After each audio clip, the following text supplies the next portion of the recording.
Hello and welcome to an equipment test that might actually turn into a podcast, hopefully. This is like I guess we could call this I don't know if this is a copyrighted term, but like a mini-sode, or well, talking bird or talking dudes, bird dudes. It's like a mini dude. It's two dudes special edition. It's two little dudes talking about. It's. I thought it would. I'm testing equipment, and I thought, hey, let's talk about something unrelated to the topic, and then we can release this another time. And I thought, hey, we like toys. We do. And I think we're both, as everybody likes to say, I'm a Toys R Us kid. Hell yeah! Me and Jeffrey were like tight. And now they're gone. Now they're gonna be gone. They're not gone. They're still there. But I thought we just, I just kind of opened the floor to this conversation. Since every podcast with two dudes is talking about this, and I have something to say. So, well, right off the bat, I mean, what's kind of like your history with? I mean, I guess for people that maybe don't know, it's Toys R Us is going out of business, and they've been, God, how long have they been around? Since the 70s or longer? Yeah, I don't know much about the company as a whole. Me neither. I do know that. So we're both. For those of you who are downloading our podcast overseas and whatnot, thank you. But Exactly. We're both from Western Washington, and Toys R Us did not come to the state of Washington until probably, I want to say, the 70s. Yeah, I think that's. Well, I wasn't around in the 60s, but I'm pretty sure. Well, no, because it was an East Coasty thing, and I remember as a child. This is probably going way too deep down the rabbit hole, but when I was a kid, I went back east with my dad on a business trip, and we toured around, did all the historical sites and whatnot. But I remember one of the big things in that, 1980 trip that was just amazing was going to a Toys R Us in Virginia and being like walking through the doors and going, oh, shit balls. It's like, This is all the toys in one place. It's like, we have the toys. All your toys belong to us. And it was amazing, right? And then, of course, getting them out here in this part of the world and whatnot, it was very much an integral part of growing up in toy buying. But I remember before we had Toys R Us, we had Jafco and we had Kmart and Yardbirds. So, yeah, Yardbirds and Sears. Sears, I remember getting, to tie it all back in, I remember getting my Star Wars toys delivered to the house by Sears. And I also remember, because my parents would order them and they would either mail them, or when they opened up a catalog window at the SeaTac Mall in Federal Way, which is now called the Commons because it's classy. They had a catalog window, so then you didn't have to pay for shipping. What they would do is they would send it to the store, and then you would go down and pick it up. And so those were all the things we did to get our toys as kids growing up. I mean, a lot of my G.I. Joe stuff that came out of the Sears catalog was that way, Star Wars stuff. But over time, when the Toys R Us's started opening up, it became this great thing. And this is an integral thing that we'll talk about in a minute, but it created my consumerism, right? Like, I was made aware of toys that I didn't know were out there. And I'm walking down these aisles going, holy shit, like, I didn't even know they made that, and I need it. And then it's like, mom, And then I've been a collector ever since. So, I mean, basically, Toys R Us was my first dealer, and they got me the good stuff. Well, and it's a lot of it is kind of like, for a long time, it was like you said, you'd go to department stores or catalogs, or, especially when since we were of that generation, that first big mass toy thing with the Star Wars and stuff. So it actually almost created a need for this. That, it's like, okay, you can go to either a specialty store, which were usually kind of hole in the wall kind of places where it was packed to the rafters. Mm-hmm. And unfortunately, things like Toys R Us and KB kind of killed those stores. But anyway, it became like a destination in the fact that it was almost a little harder at first because you had to get your parents to like, hey, can we go to this place that specifically there's going to be nothing for you. So you're just going to be wandering. You're basically chaperoning at this point. Right. And for me, here in Seattle, I didn't grow up in Seattle, but I grew up on the coast. And so my grandparents lived in Seattle. So once a month we'd come up, and of course you have to pass through South Center, which is there's the largest, highest volume Toys R Us in the state, or is it? Yeah, it's just Yes, it is. just in the state.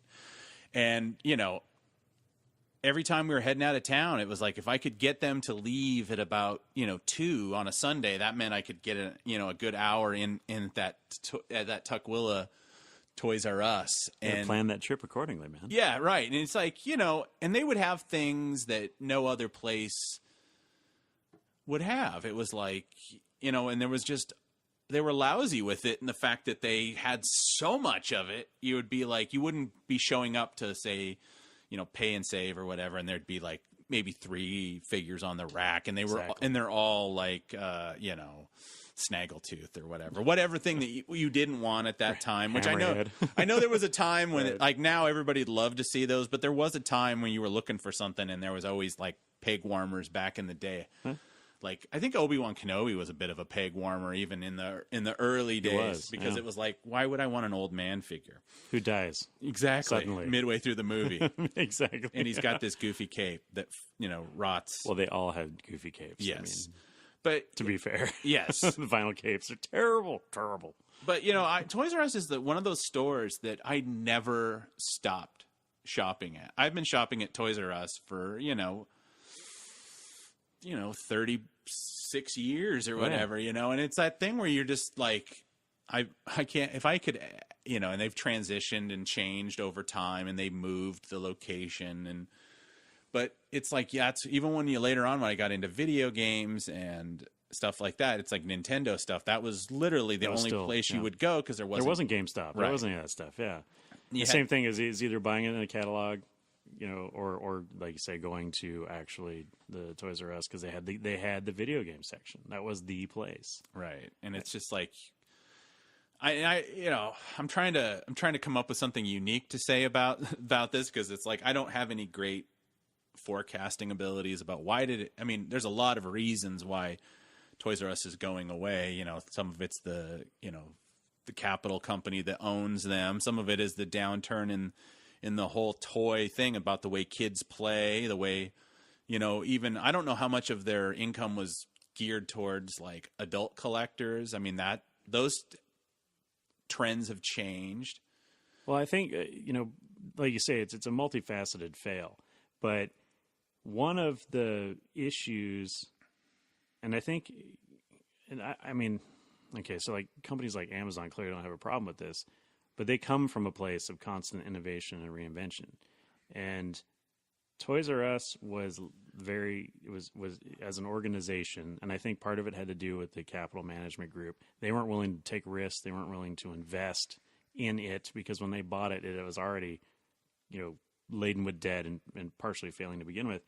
But what happened is that with the rise of course, online shopping and the just the cutthroat competitiveness, the Toys R Us organization did not transition its business model and didn't transition its pricing model to match the marketplace. Just in the last year, they've announced this thing called the Collector's Vault, right? And it's a section of the store that is geared completely towards adult collectors like you and I. It's got, all the McFarlane figures, and it's got the movie tie-in, super collector, highly articulated figures. It's got the Funko Pops. It's got all those things. It's got the Bandai shit from Japan, all the mecha models and like all that stuff. It's a super tiny section of the store. Right? Yeah. They still have these massive aisles of action figures like Marvel, DC, all that stuff that nobody wants, nobody buys, except a few collectors like ourselves. I'm not seeing, first of all, like you say, the kids aren't playing with this stuff. Kids don't engage in their fandoms the way we do, right? It's all on a phone or on a pad, and there isn't really like a lot of connection to toys in the sense of play value anymore, really, right? Most kids just want to do video games, do video things, do electronic things, and and that's a function of the society that we live in now, because when you and I were growing up, there was like 8 channels of TV and that was it. Right. There wasn't, home computers didn't really start happening until we were in our teens.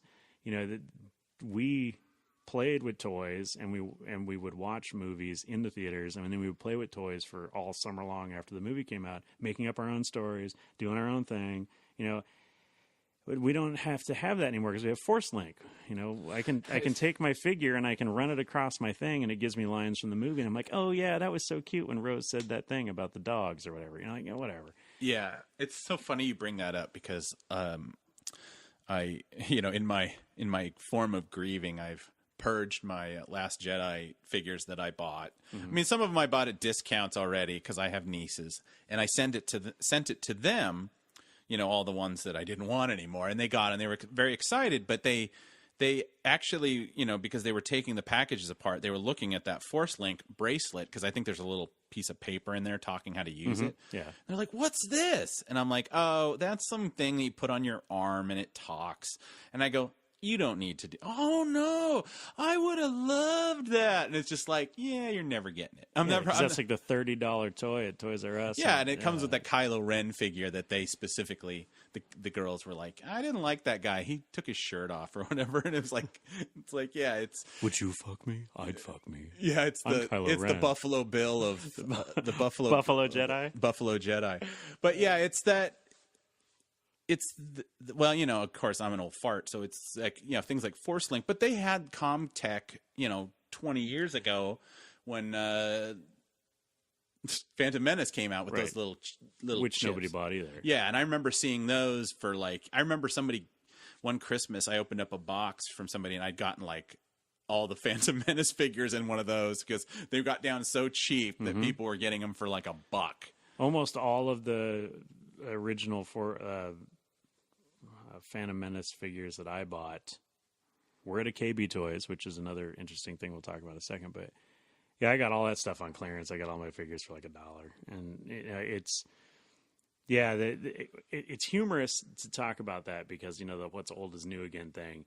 I did a seasonal rotation with Hasbro retail merchandising over the previous Christmas, and it was interesting talking to some people who work for the company and who've worked for the company for a long time. They didn't even remember the Comtech. Right? They were like, "Oh, this Force Link thing, isn't that cool?" And I'm like, "Yeah, they did that 25 years ago or whatever when the Phantom Menace came out." They're like, "They did?" I'm like, "Yeah." And it's the same thing. Like, okay, so here we'll dig back down into my past as well.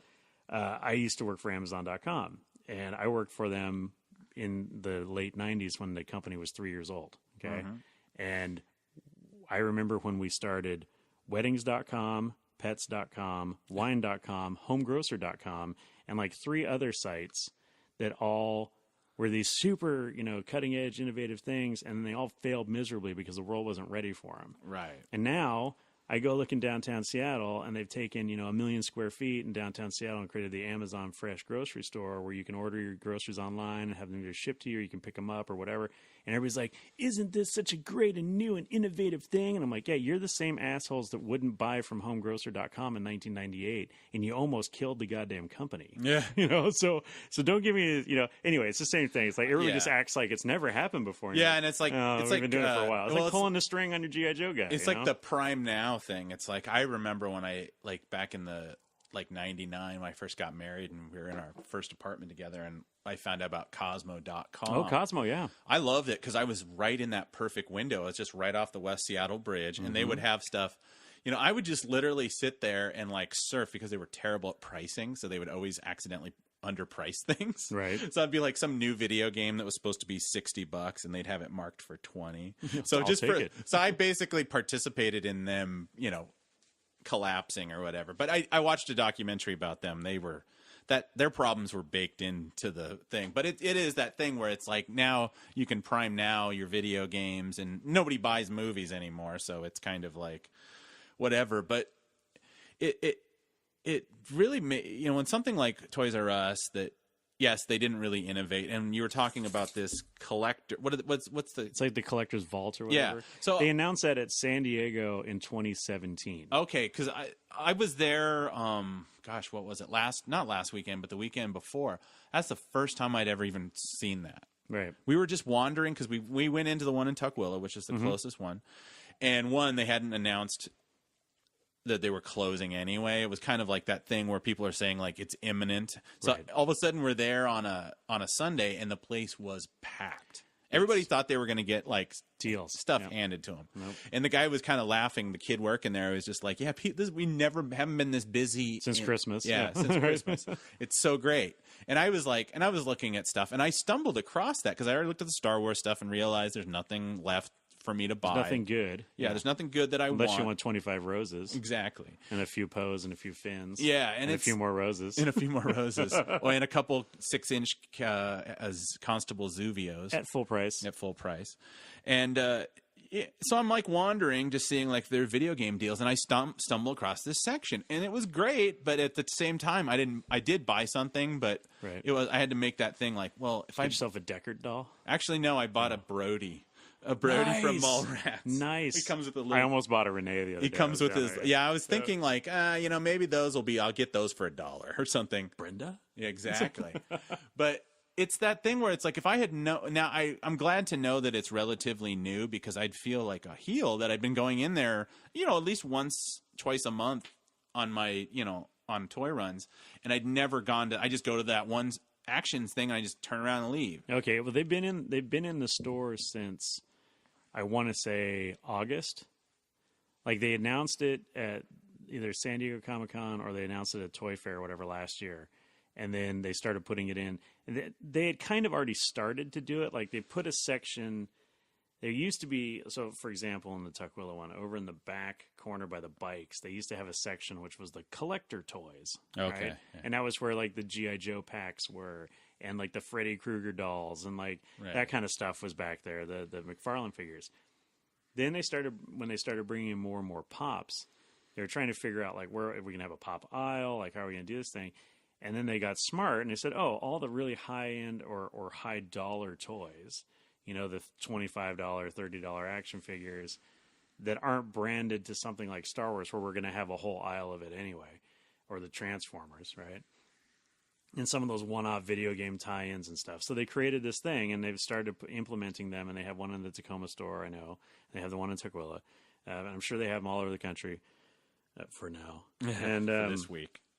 Yeah, but it was an interesting idea, and it was because it is an acknowledgement of the fact that the people who are spending the most money in there are the Babies R Us folks, the people going in there buying cribs and diapers, and then guys like us who are going in and buying the toys that we're interested in, because most of the kids, unless it's a play school, my first iPad or whatever, they're not buying toys in there. People are buying board games at the holidays because for whatever reason everybody loves to buy board games at the holidays because it's family time. You're all cooped up in a house, because the kids are off school, and then it's little kid toys, right? Learning toys, things that all the kids should have, blocks and all that kind of stuff, and then the video game section, which to me is interesting because at one time, like we talked about, Toys R Us had cornered the market on having the video game store.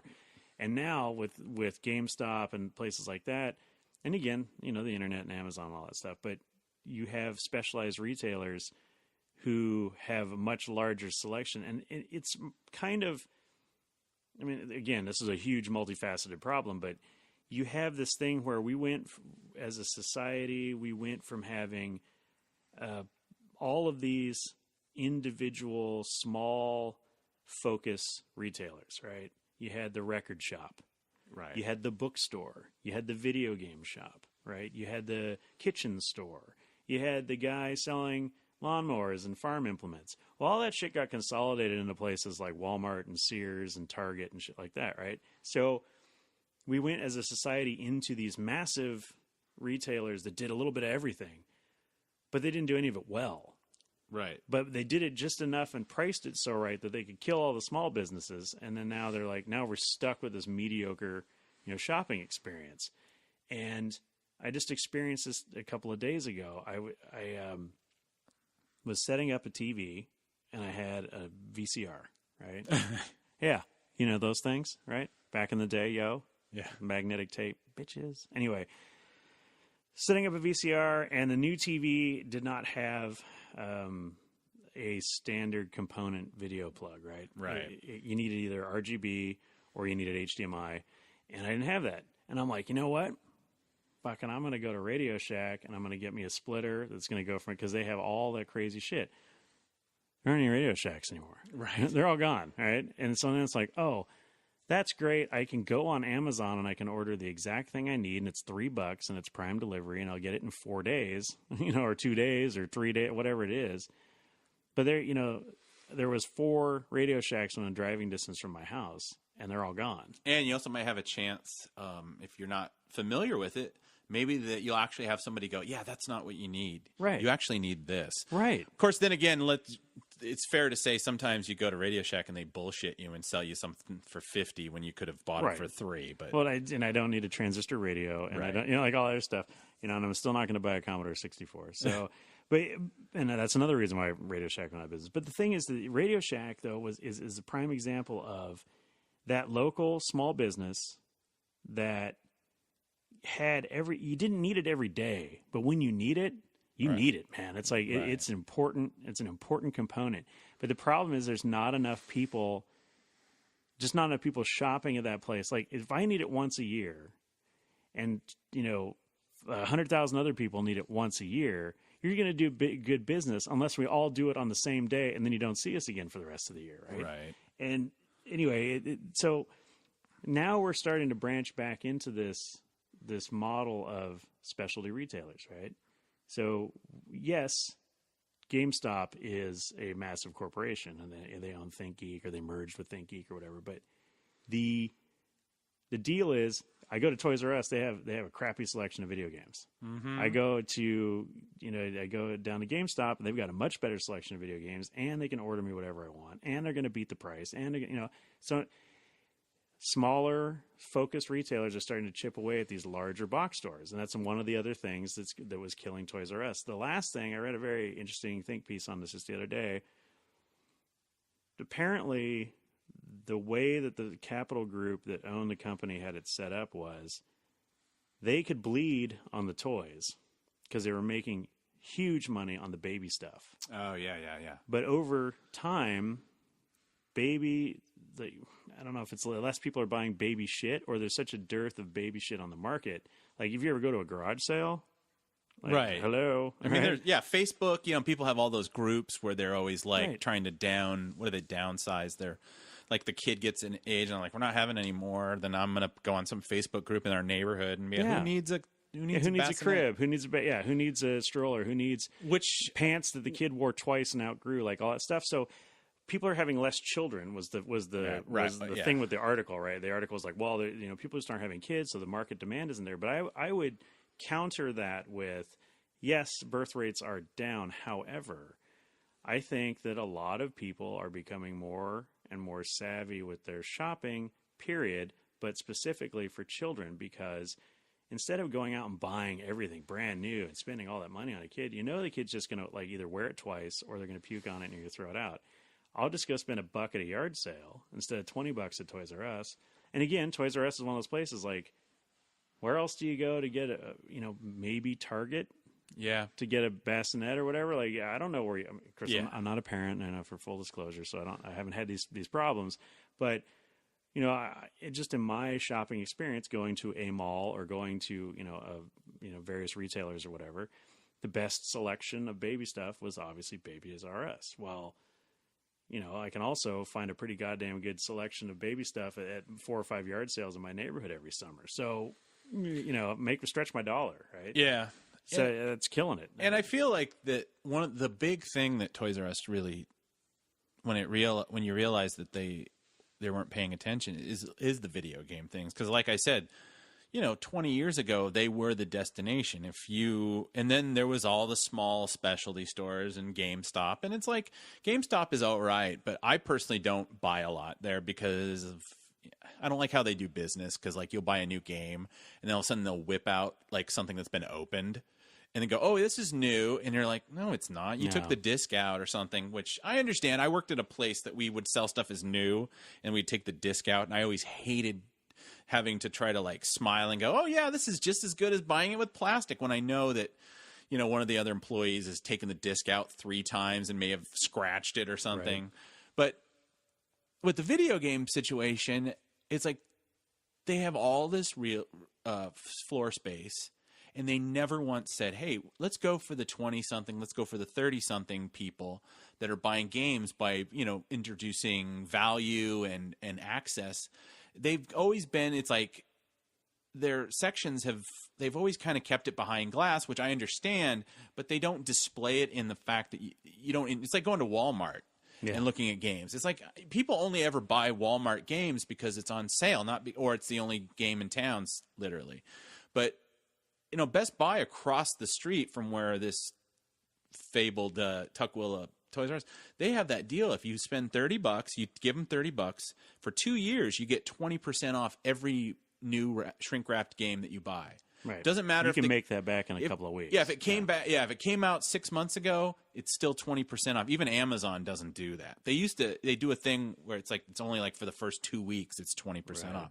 It's the best deal in video games for people that still buy physical games. And I do not understand why Toys R Us, didn't try something like that. They didn't turn into this thing and just be like, we're going to be a destination for games, because then we can get them with the high end, the SH Figure Arts Japanese toys, and I don't know how much of an influence this Funko Pops thing, this phenomenon has, because to be personally, I don't get them, I don't buy them, it's not my thing. It's like I think they're kind of, I don't understand the appeal of them, but I understand that they have a lot of appeal. Well, I think part of it, so I buy some Pops, right? I have a few of them, and I also have some friends who are very deeply involved in the Pop collecting community, and I kind of skirt the edges of that. I mean, they help me find some things that I'm looking for, but at the same time, I feel like it's a little bit culty, and they just strike me as they're going to be the Beanie Babies of our generation. Oh yeah, absolutely. Yeah. It's like, but at the same time, what I buy in the Pop world is the stuff that I'm already collecting. Right. So, for example, I'm a huge Focus collector for Darth Maul. They've made 3 different Darth Maul Pops. One of them is super, super rare, and I'll probably never be able to afford it, but I buy those, right? Anything Rogue One I bought, love that.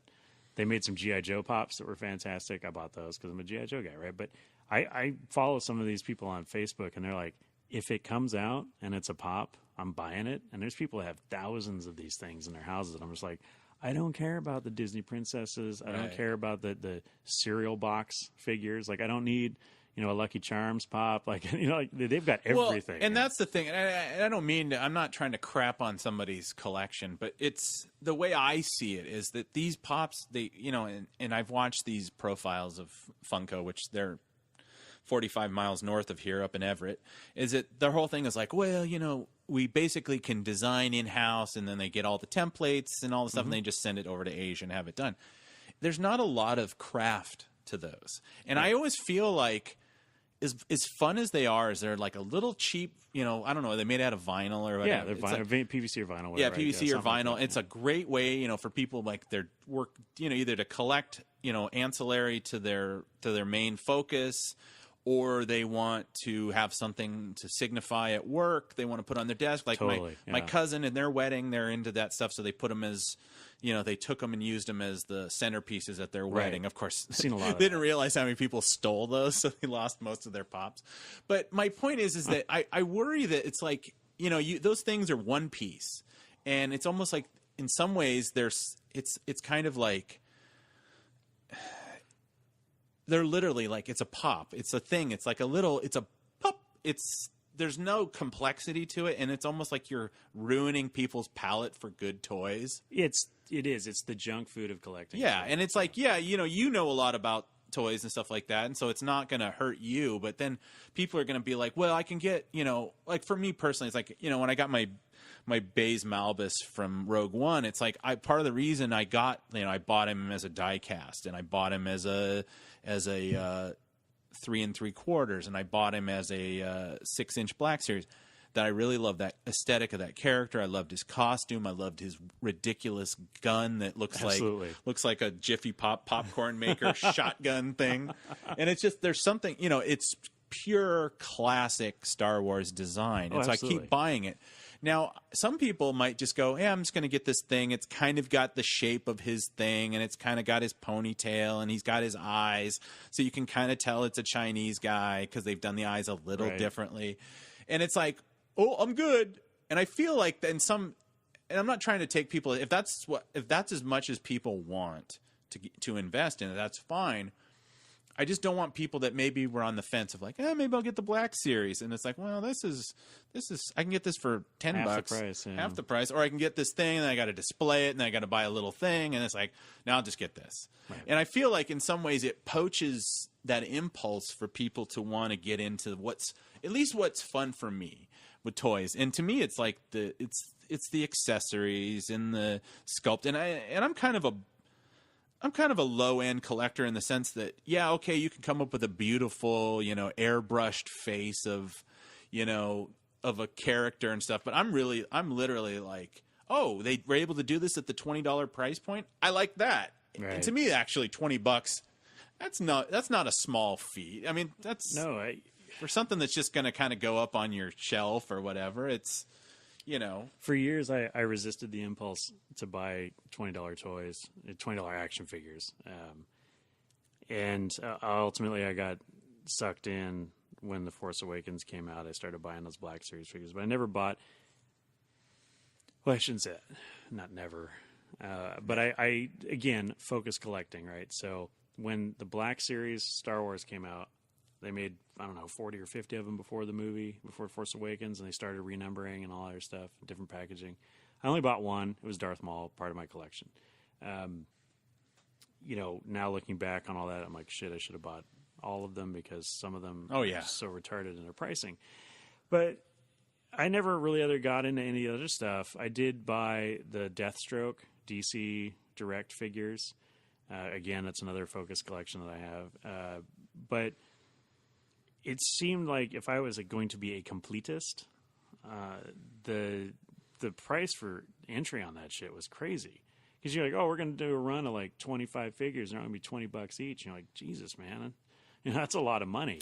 Yeah, I know. It's it's the it's the 40th anniversary Black Series was so awesome. It's so awesome, but it was such a pain in my ass to collect. Yeah, I mean, and this is just me. I mean, I'm probably, at the end of the day, I'm probably not a true blue collector because I think of things when all of a sudden when the going gets tough, rather than sucking it up and saying, I'm just going to spend $80 for the R2-D2. I go, maybe I'll just sell everything else and screw it because I'm not paying $80 for an R2-D2. Then they all showed up at GameStop for $20. Yeah, then I got it for $30 at Amazon shipped to the house, and I'm like, I'm complete. And it's like you were going to turn your back on this.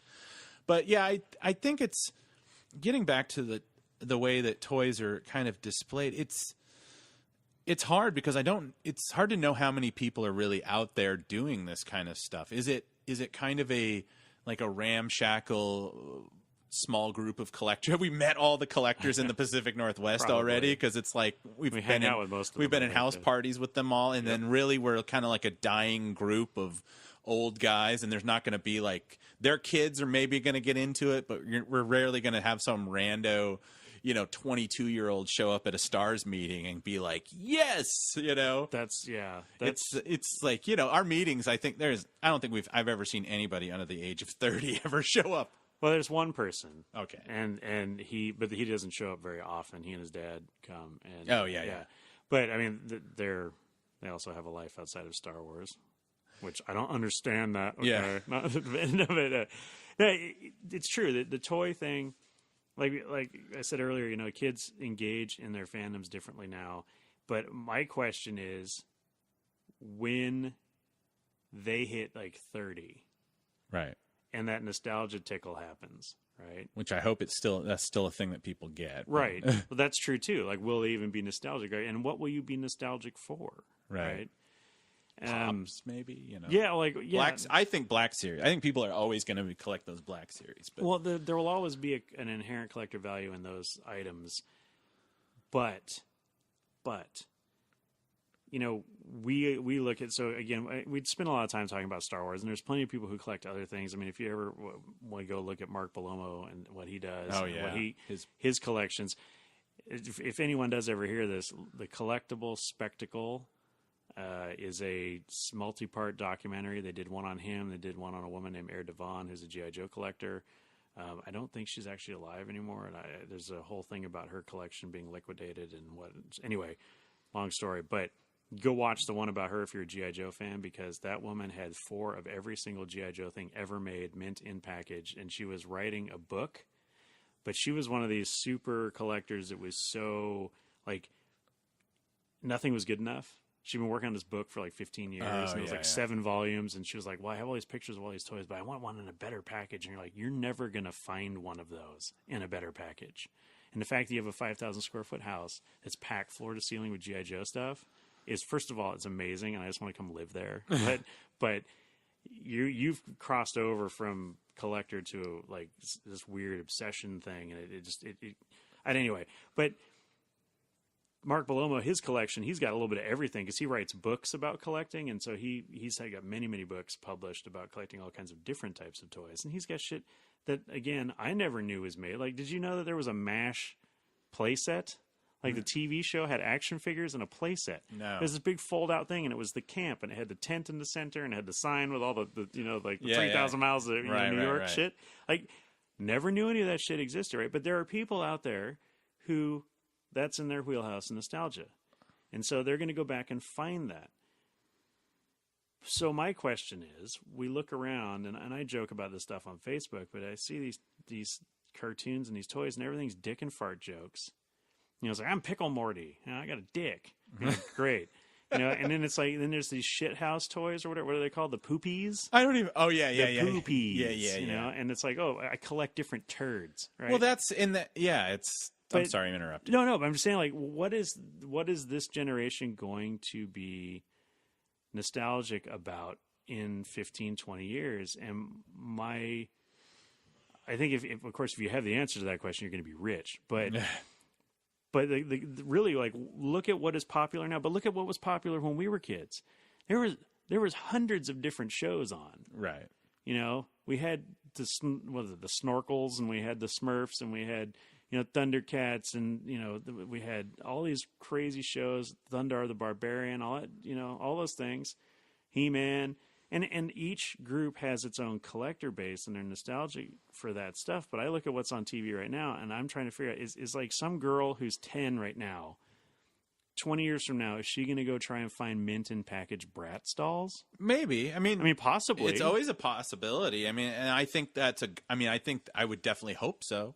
Right. Because even if it's not my jam, it's like kind of like that kind of mindset is like so useful. It's and also because even if they're not collecting something that you're into, I find that just sometimes when collectors get around, at least how I do my things, I'll be hanging out and I'll start thinking to myself, why don't I collect G.I. Joe? Now, I can't if I don't have the space or the money or anything. Right. But now I'm interested in it. Now I would buy the Mark Bellomo book, and I want to see people's collections. So it's like that you're always going to get, as long as somebody's collecting something with passion. But my concern is that, with Toys R Us, that having kind of all that stuff in one spot is so important for people to maybe buy something where it's like, I wasn't going to buy, like I'm starting to, like I go to Target and I look around and I start, I always look at the Star Wars stuff, even if I know for a fact I'm always thinking I'm going to find like something that I didn't have and it'll be a third of the price or something. But then I start looking at like the Marvel figures and the DC figures and thinking to myself, maybe, and eventually I'm probably going to be buying some of these because every time I go, they're going to, I did buy, say, I have this small collection of, figures, like one-off figures from 90s movies or whatever. So now, well, actually not one-off because I ended up with 5 different Waterworld figures. And oh, yeah. And then I bought last weekend I was down at my mom's and I bought a Armageddon Bruce Willis figure. Nice. Which was it was a Hot Wheels thing, but it's like an 8-inch scale figure.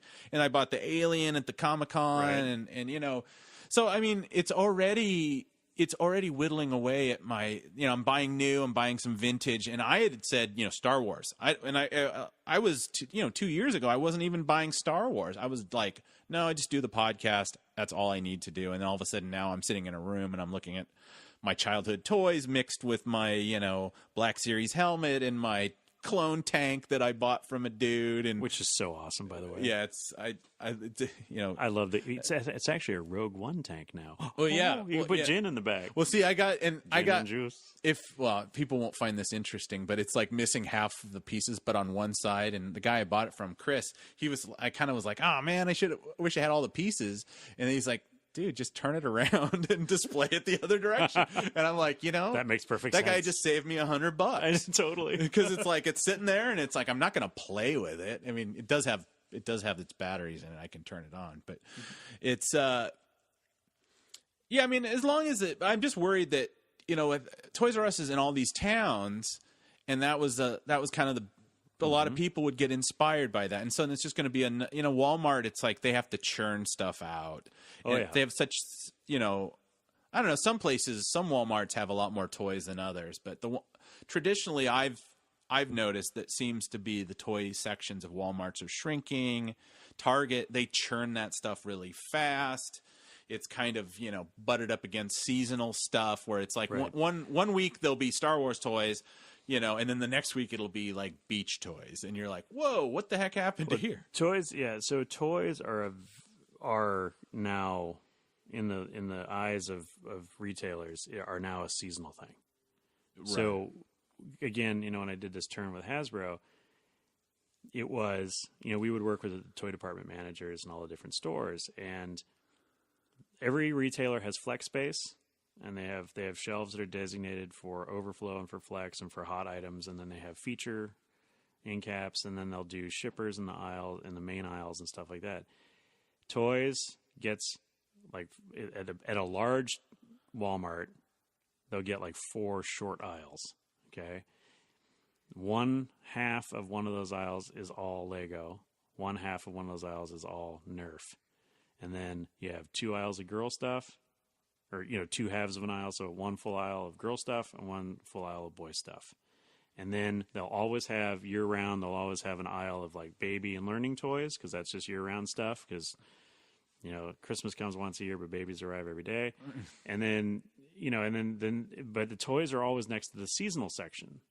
So in the summertime, like you say, you've got water toys and, pool party shit and floaties and all this other stuff. And then in the winter, it's sleds and toboggans and whatever.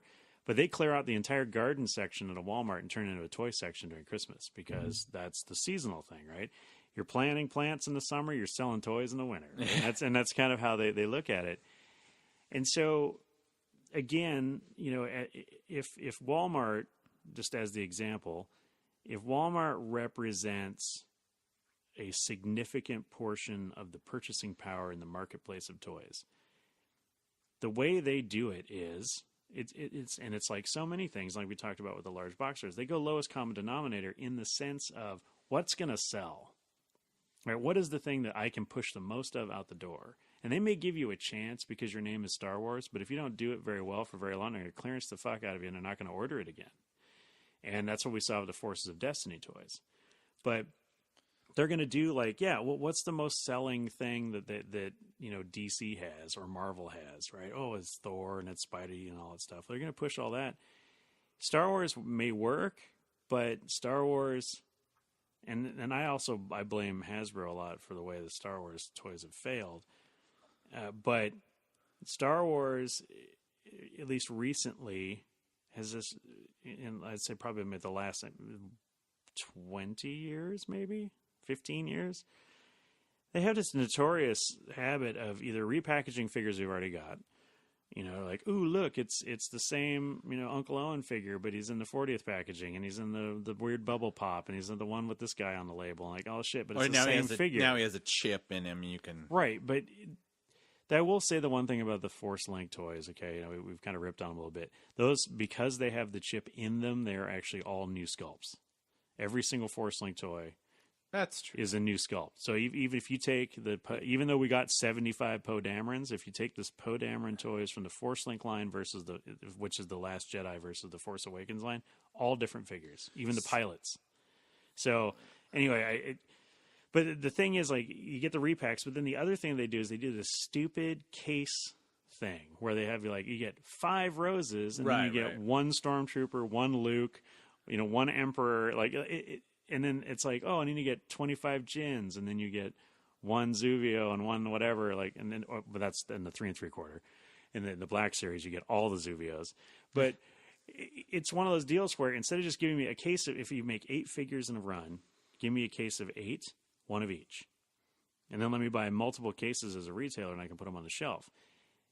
What they're doing is that they're putting these figures out, and I don't know if it's on the direction of Disney or Lucasfilm or whatever. Like, you have to have all the Rays and all the Roses and all the Jins, and we're going to sell these toys, because I don't think that if anybody actually sat down and did an analysis of what is selling and the units that are being produced versus what's actually being sold and then what's having to be clearanced, I don't think they would continue to do the thing if they were actually looking at it.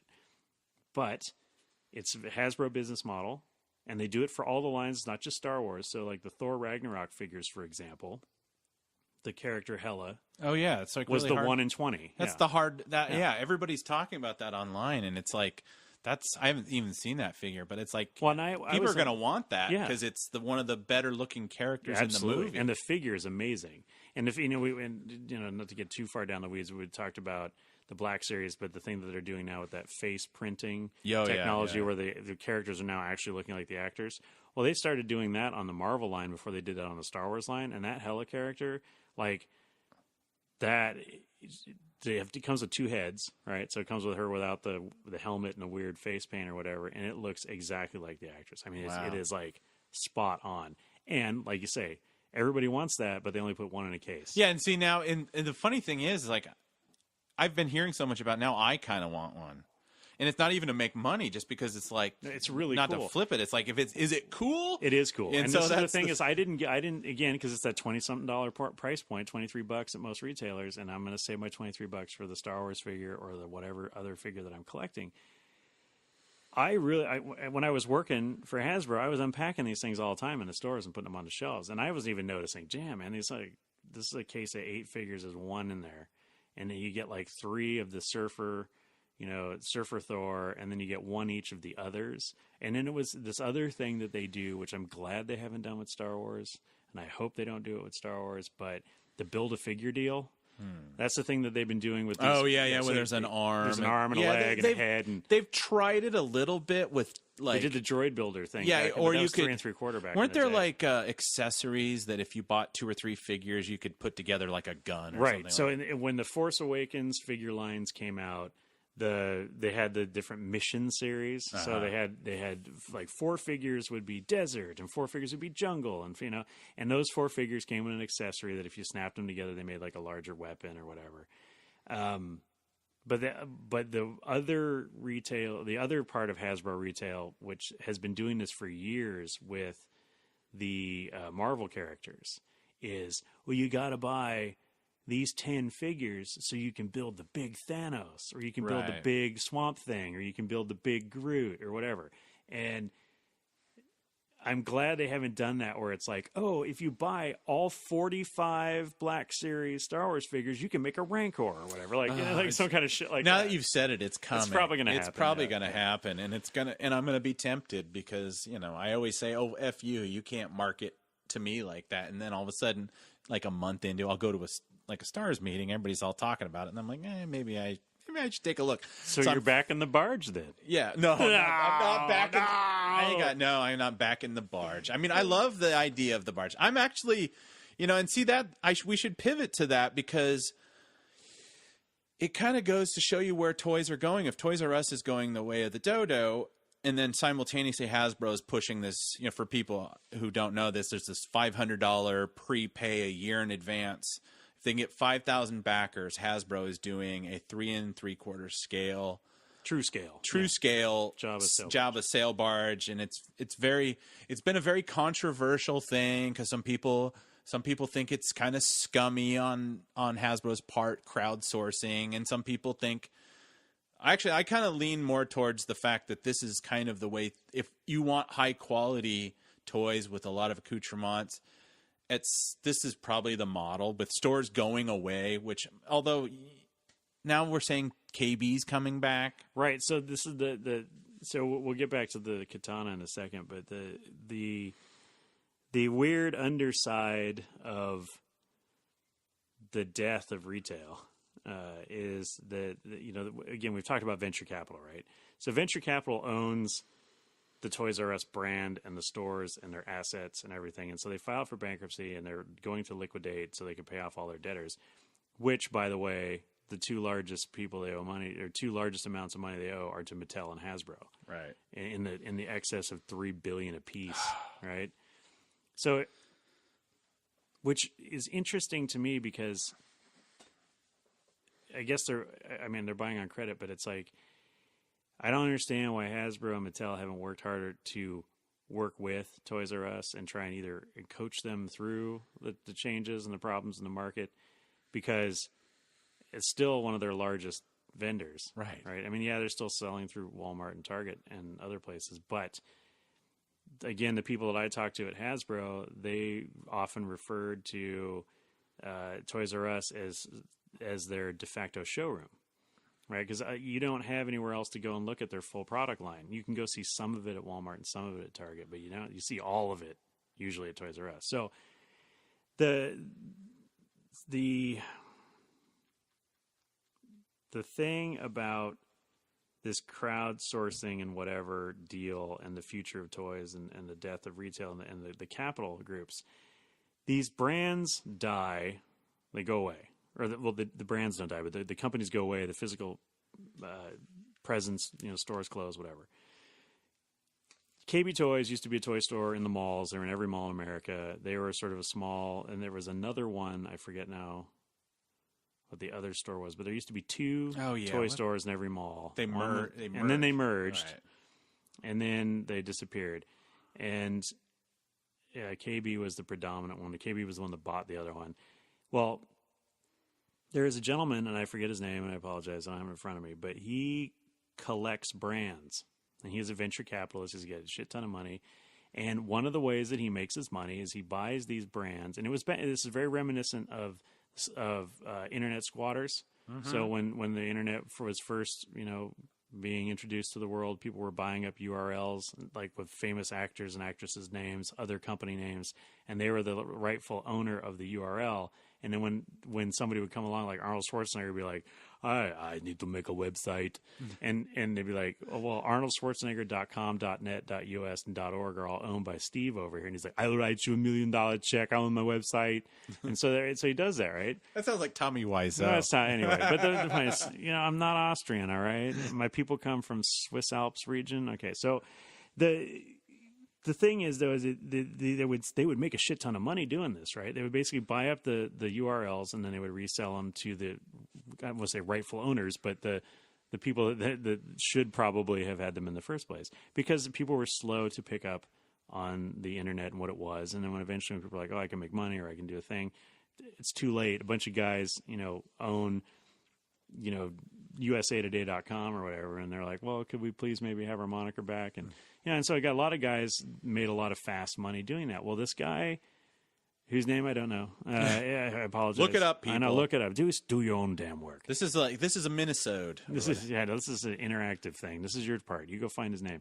But anyway, he buys up brands, and the copyright law is simply this: if you have not done anything with the name of a company or the name of a brand of a product for 3 years, it becomes what they call a zombie trademark. It's dead, but you can revive it, right? Okay. And anybody becomes public domain.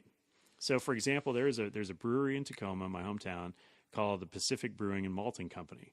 Now, the Pacific Brewing and Malting Company was a brewery that was active in Tacoma in the late 1800s, early 1920s, and they died in Prohibition, and they never came back. So this guy who, has, I don't know what kind of capital he has or whatever, but he's like, I'm going to open a microbrewery in Tacoma. And he found that this company, all their stuff was public domain. So he went and re-registered the trademarks, the logos, all the stuff under his name. Now he owns Pacific Brewing and Malting. So he comes back, starts a microbrewery, has one of their old recipes. He makes that beer. So that's their connection to the past and their lineage. And then he makes all this other microbrew stuff. That was just laying there. And there's stuff like that everywhere, right? And that's why you see, like, when you go into certain stores, you see all these T-shirts of these old like candies and board games and like weird shit that we like had as kids. It's things that have died that somebody's like, oh, you know, and this is not an actual example, but somebody would be like, oh, Candyland, I remember that. That was cool when I was a kid. I'm going to buy the name, and I'm going to make Candyland tumblers and T-shirts and, you know, like whatever. Candyland's still owned by Hasbro, okay, so but the thing that this guy did is he acquired. There's a name. Oh shit! It was a retailer kind of like Macy's or JCPenney. Okay. And it was a 2-person name, like Williams Sonoma, but not Williams Sonoma, but it's something like that. And I forget now what it was. But he owned it, and Macy's used to own it. Okay. But they let it go. And so he bought it. And then Macy's like, we're going to bring back a line of clothes and housewares under this old retailer's name. And he was like, no, you're not. And he dropped a cease on him, right? So he dropped his lawsuit. So they paid him like $30 million to get it back, right? So he's like, sure, no problem. It's all yours, right? And so he's over here counting his money. Well, in 2016, he acquired a whole bunch of other brands as part of a larger portfolio, and one of them was KB. And he was saying, you know what? We need to bring back, this was just in his mind. He was like, I want the KB brand because I think we should probably try and consider bringing back toy stores again, right? And he sort of had this 4-year plan or 5-year plan to bring back KB. And then, you know, Toys R Us announced that they're closing doors and they're going out of business. He's like, well, fuck it. I'm going to save the toy store industry. I'm going to bring back KB Toys. And so he made an announcement like probably, I don't know, about a week ago now, right around, you know, St. Patrick's Day or whatever. And it's all over the internet. Everybody's freaking out. All of our toy guys that, you know, that we hang out with, they've been reposting. And it's kind of like, this dude's the knight in shining armor, man. He's ridden in on the white horse at the last minute. He's like, don't worry, geeks. Yeah. I've got you. You know, like I have taken care of my peoples. And of course, he's going to make $1 billion on it because he can, and that's what he's really all about. But at the same time, there's a vacuum in the market now. You know, and it's an interesting time because they are, you know, these malls are dying. Mm-hmm. And you know, just high-end swap meets now. Toy stores were never. I mean, Toys R Us was never like. They were always like a block or two from the mall. Yeah, anyway. they were anchor retail. Yeah. So they were never really subject to that. But it's kind of like, well, now you can't really buy toys at the mall. So it would be nice. I don't know what their goals are. They're gonna we're gonna get toys back in the mall. I mean, the only toy store I could think of is like the Think Geek, right? Which, you know, that's actually the perfect model for what a toy store should be now. Right? Because every mom and dad in America is going to go down and get a set of blocks at Walmart, right? Because their kid's going to thrash them and play with them out in the yard. But the people like you and I who are collectors and we want that unique or interesting thing, we want the Death Star waffle maker, right? You're not going to get that at Walmart. You get that at Think Geek. And they've got a niche. But I also find that it's an interesting, we talked about, we're going back now to the specialty shops. The thing with the toys and other deals is that all these companies started online. They're online clearinghouses. And now they are starting to go back into the retail space. I remember, again, 20 years ago when I worked for Amazon, they were like, we're never going to have a retail presence. We're never going to have brick and mortar. We're the new model. We're the new thing. And then now we have Amazon stores all over the place. Right? Yeah. I mean, they basically, with Amazon, it basically serves as a very expensive form of advertising for the company because it's like, it's. Well, again, so the biggest problem we had as a startup and as an online retailer was dealing with the customers because they had a thing where and it's a very real problem, is it conceptualizing what a product is when you can't hold it. Right. You say, well, I'm going to buy a book. I don't care what it looks like or whatever. I don't care. But we used to get people who would complain because, I spent $25 on this book, but it's only 40 pages, like a little tiny thing. And it's like, okay, and we would try as best we could on the website to say the book is 4 inches by 5 inches and it's a 1/4 inch thick and it's this many pages and blah, blah, blah. But again, you can read that stuff and cognitively say, oh, it's a small book. But when you get it in your hands and it's a really small book, you're like, that's really small. I don't know, why did I pay $40 for that? That was a large portion of the customer complaints that we got. Like, I bought this thing, I thought it was going to be something else. And so one of the reasons why Amazon has moved into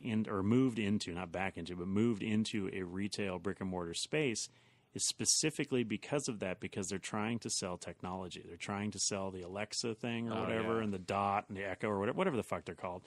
The Big Brother toys.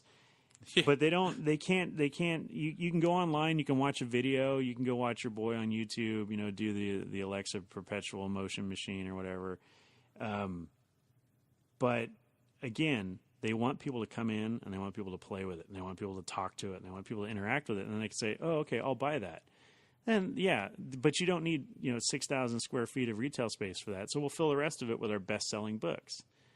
And so now you're in this retail space, but it's a showroom. And that's what Toys R Us was towards the end for toy manufacturers. You can go on Hasbro.com all day long and buy shit, at discount or whatever. You can go on Amazon and buy it. It's super cheap and it's there the next day. But you don't get the full collection. It's not all in front of you. And you don't get to touch it. Like, you don't actually get to hold it and look at it, and the pictures on the internet, it can only get so big and you can only zoom in on them so far before you realize that Poe Dameron looks like a drunk bum in his first iteration as a 6-inch figure. It doesn't even look like the actor. It looks like some guy that rolled out of bed, like, hey, we're going to fight a rebellion. Yeah. Anyway, you see, these are the problems that people have. Like, it's still a tangible experience. Shopping is always going to be tangible.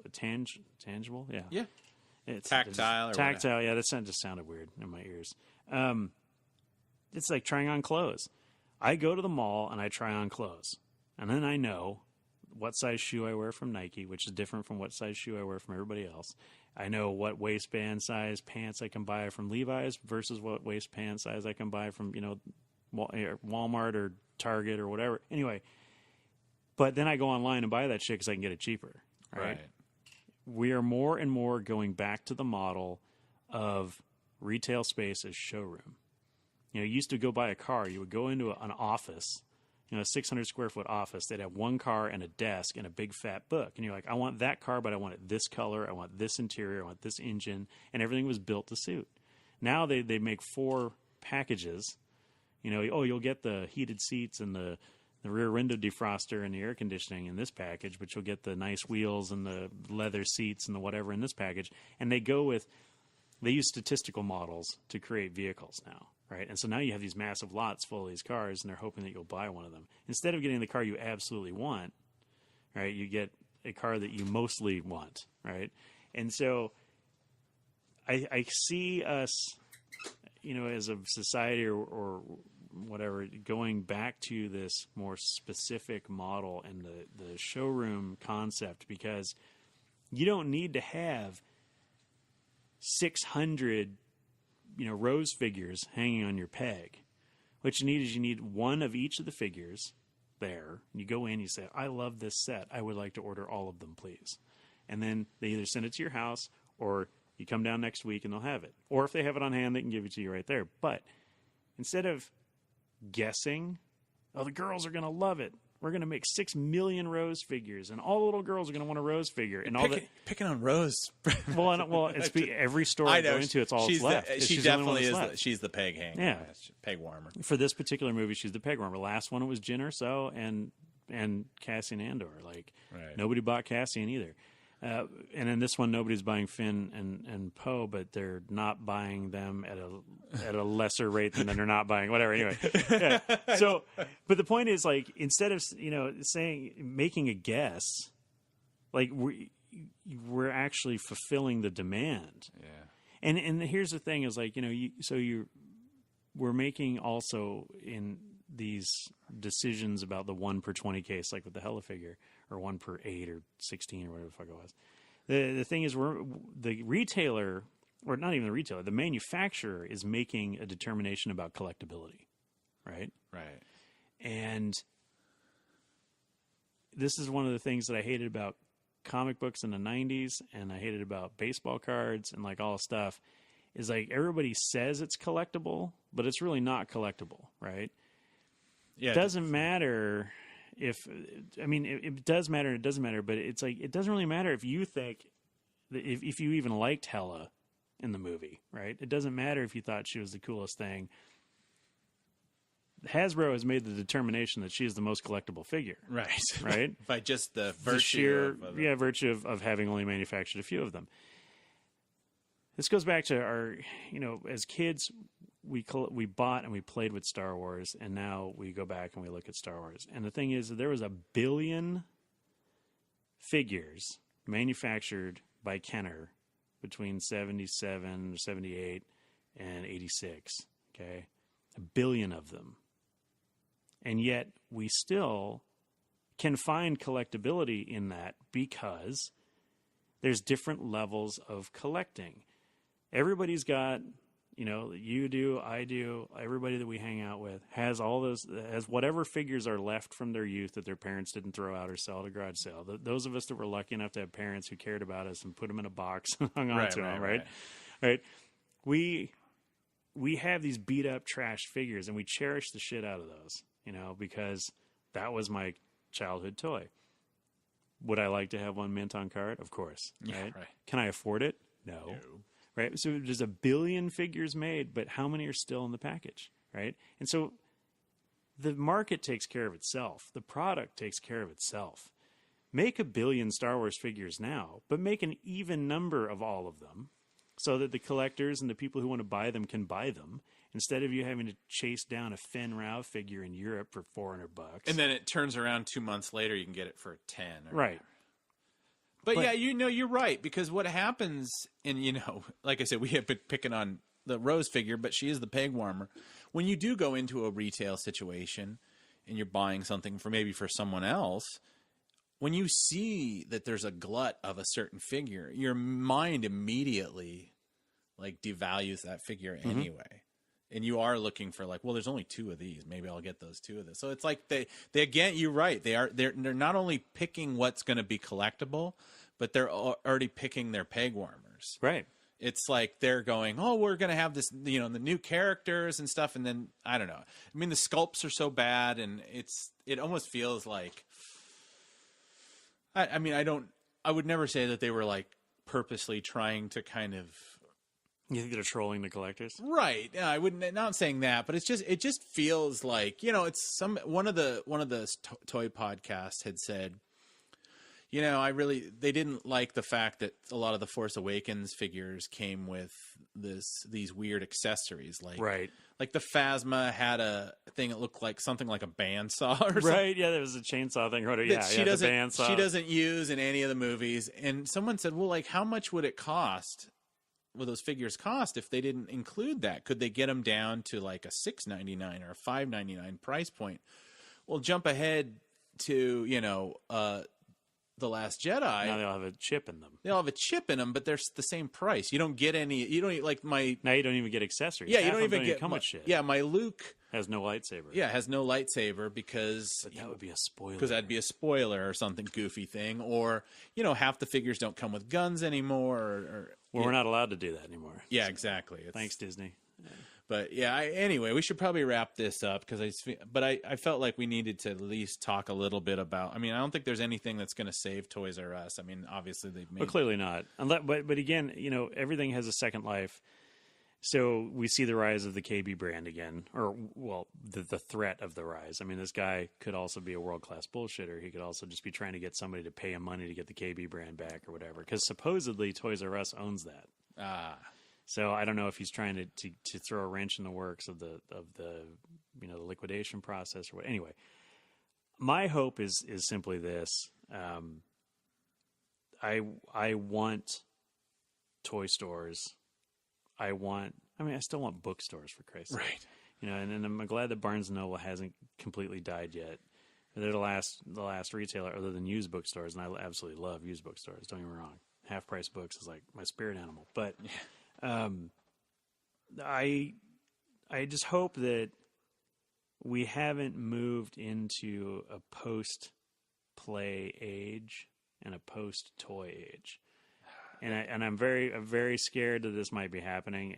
But I would hope that people, like us who do have children, that they are passing on this sort of understanding and love of whatever it might be.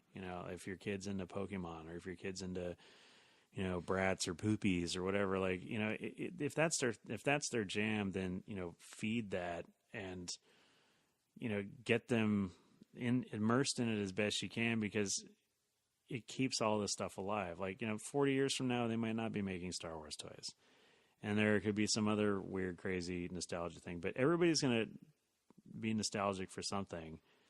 I just hope that we're not grinding this down to too fine a point where people are like, I'm going to collect an iPhone 4 because that was my first phone, and then people are going to do that, and you get this weird technology collection thing, which I know there's a lot of people who there definitely tech, is, yeah. But I think, is that on the rise? Is the toy thing going away and the tech collecting going up? Well, that's the thing. The only equivalent I could think of is like game collectors, which is a thing that I've never been able to get into, because I'm kind of like, once that window of a game is closed, I'm kind of like, except for very few, like, the things that made impressions when I was younger, say like Super Nintendos, and so, which I was already in college when those was around. But hey, man. But yeah, it's like, you'll see people and they have thousands of games. And again, if somebody wants to collect iPhones, that's fine. But I think toys is, at least but that has a lot to do with an umbrella of like, are we going to have movies that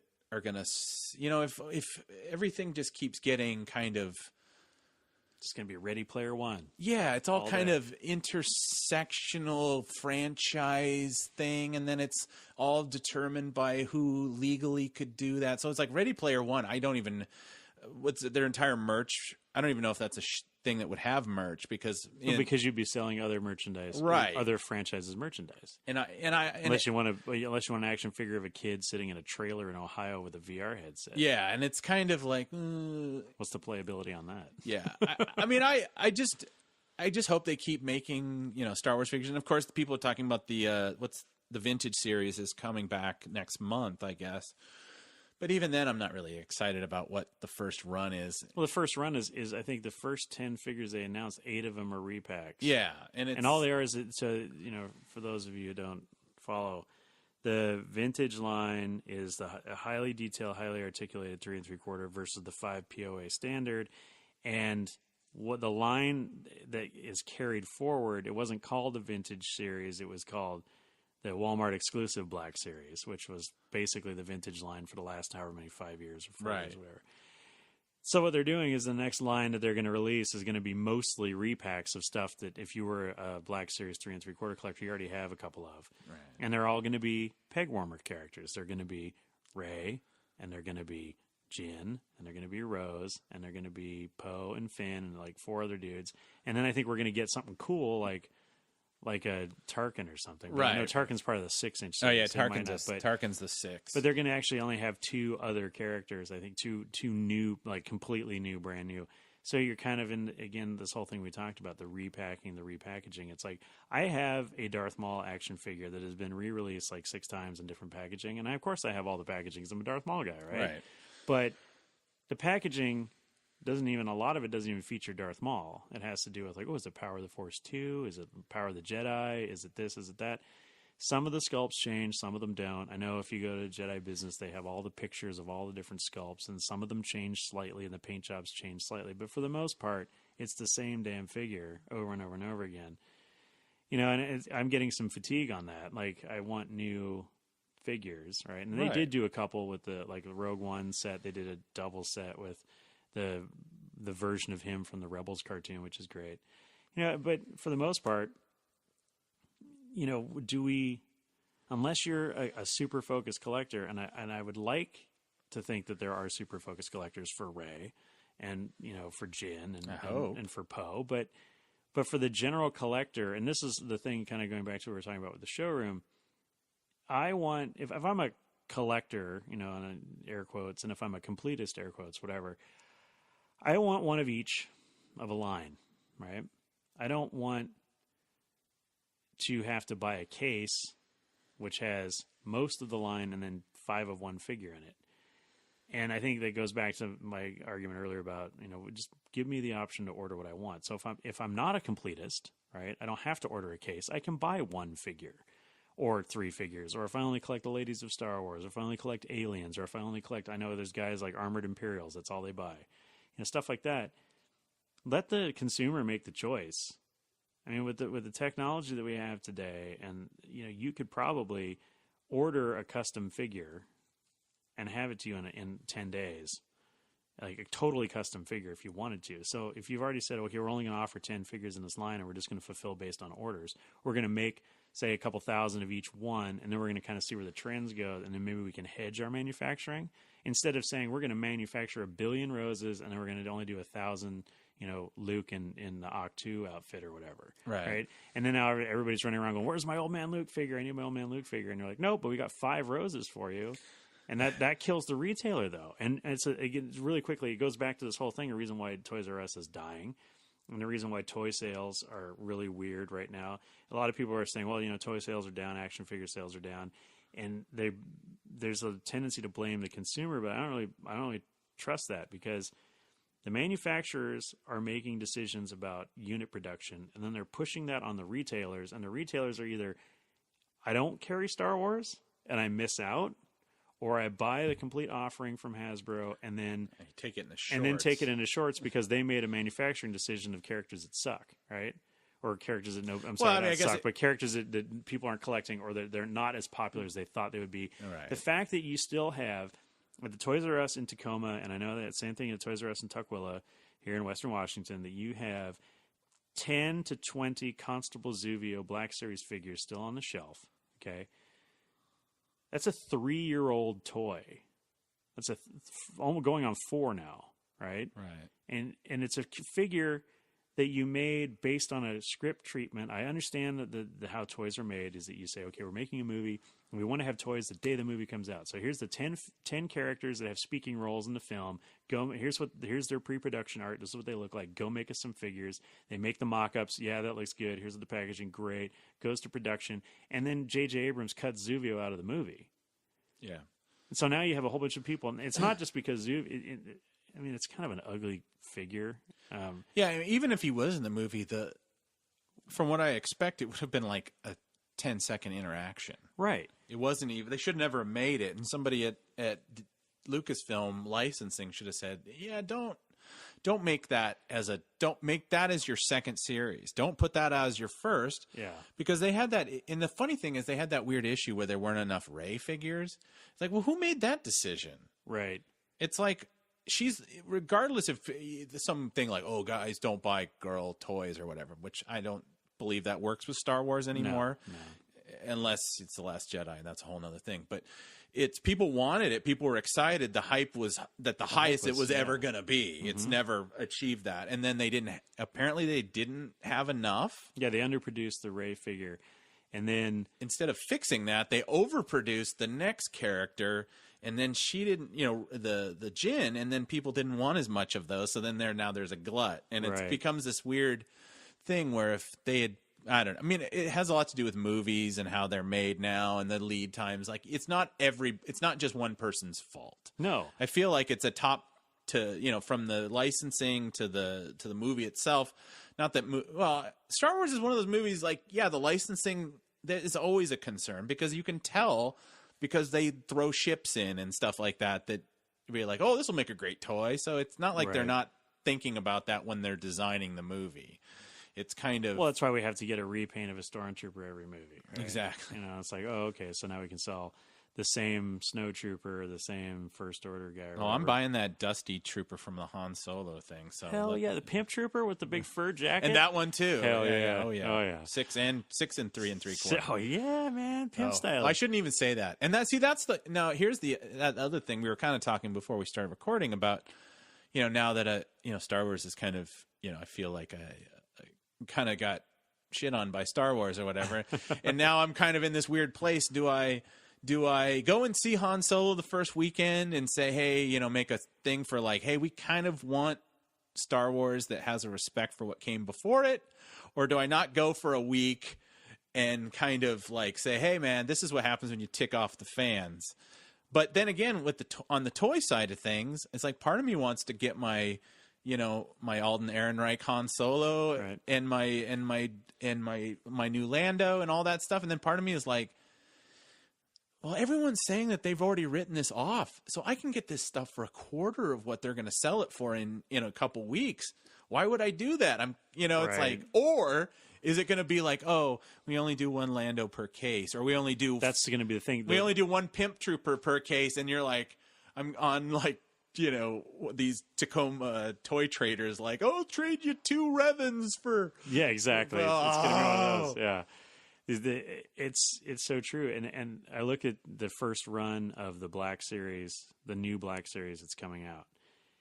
And I don't know what the unit per case thing is, but you get Lando, Han, Brenda, the chick who looks like Brenda from 90210. At least her figure does. The actress doesn't. I at do all. like her bangs. Yeah, she's got like this weird mini skirt thing and whatever. It's like all she needs is a fashionable male shopping bag. But Customer's always an asshole. Customer's always an asshole. But then you've got like Pimp Trooper, and then you've got the Tarkin, and the Tarkin is gorgeous. Yeah, and he comes with the torture interrogation droid.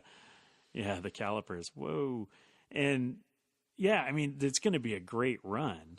I just don't want the Ehrenreich or Brenda, but I'll bet you it's going to be 4 of those, and then the other 4 guys. My secret hope, and we won't get into the Han Solo thing because that's all. We should probably do a whole nother Minnesota about that. I want kids to be like into that movie, and I want people to go, hey, I can, because they know that they're stuck with all this Last Jedi. They're stuck with the Rogue One, which I think the Rogue One stuff was great. Me too. But the Force Awakens stuff was eh. So I want kids to be like, I can get into this because there's only 5-6 figures in this line, and I'm complete. And and maybe like that. Unfortunately, that god awful $99 lay in the bed Millennium Falcon abomination. I'm not gonna buy. I wouldn't buy that thing for $10 because it looks. Was that the one with the Nerf on it? No, it was a new one. In the original, the original Falcon where it doesn't have the notch in the middle and it's blue, and you can't. It only fits one figure in the cockpit, and there's no. It's definitely not the Legacy Falcon. It's not even as nice as the Kenner Falcon. It's not even as nice as the Force Awakens Falcon, which apparently, if you shop around, you can find. But it's the version of whatever, if this is the Falcon or it's a different ship. Anyway, but I'm saying that kids can get in there and they can be like, this would be those kind of situations was it's a small run and they got like, it's the stars of the movie. Mm-hmm. It's the people you want to see. Right. And the kids can get into that and they don't have to be like, there's very little chance that they're going to buy like, oh, well, why did I buy this figure that she's, Emilia Clarke's in the movie for 5 minutes? We know that's not true. Right. She's over in the whole thing. So it's kind of like, to me, I think that would be like a nice back way for maybe, I don't know, kids, or I don't even know if kids look at this, but for people even to get into that. But that's all dependent on whether the movie's good. Right. If it's another Rogue One, they'll do fine. If it's not going to be like The Last Jedi, but if it's, are you sure? Yeah, if it's Star Wars Babies, if it's Muppet Babies Star Wars, it's screwed. But I think we should do that because we're almost doing a full episode. That's cool. Yeah, let's. This is an episode. And hey, if you heard this, you know where to find us, and we'll put that on. So thanks for listening.